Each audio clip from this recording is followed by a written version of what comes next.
देना कि ना हो? अरे मत कुछ कहा ए देवर जी। का होगा?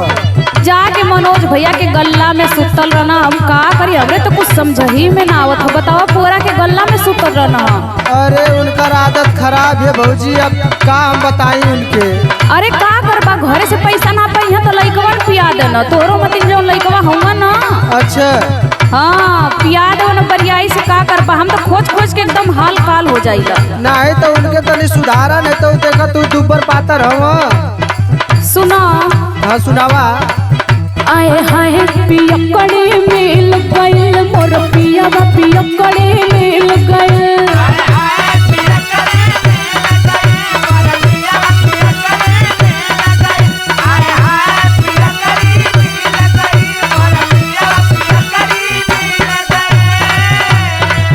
पिके होई जाला बम नहीं देही में बदम लगे दरुवे दिमाग में हिल गइल। आए हाय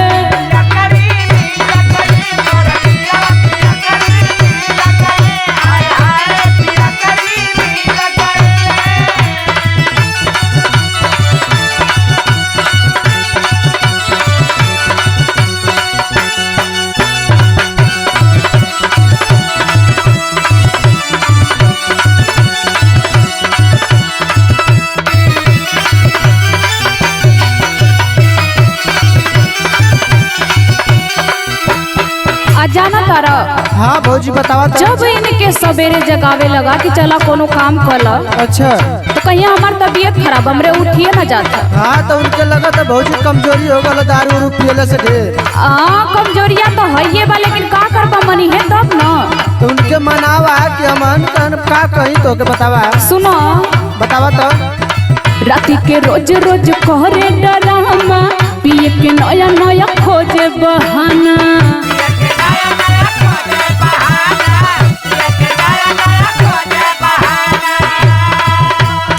राती के रोज रोज कहरे डरामा, पिए के नया नया खोजे बहाना। करे हमरा के तंग हई हमर बलम नट बोल्ट दिमाग के ढिल भइल। है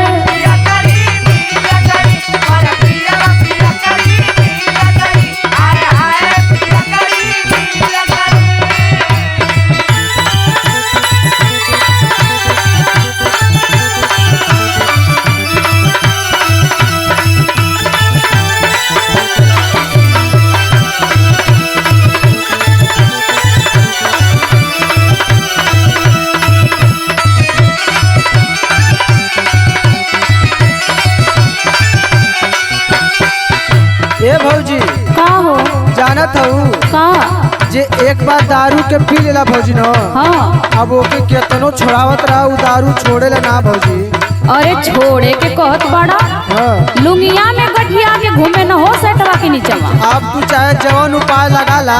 हाँ अब तो वही के करे के बा उनके खातिर। हमरे तो एक बात समझ में ना आवेला।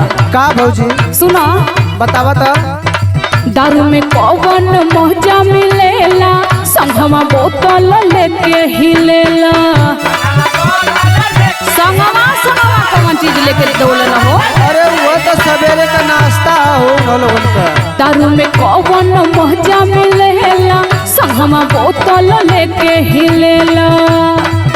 होला दारू के नशा तबे करेले तमाशा, यही नशे में धोती गिल भइल। है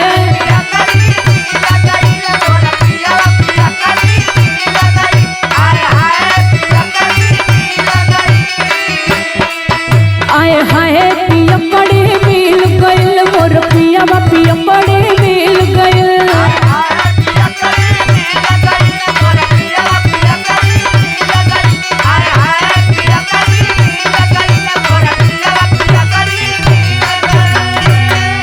हाँ तो भेड़ तो खोजबो ना करो।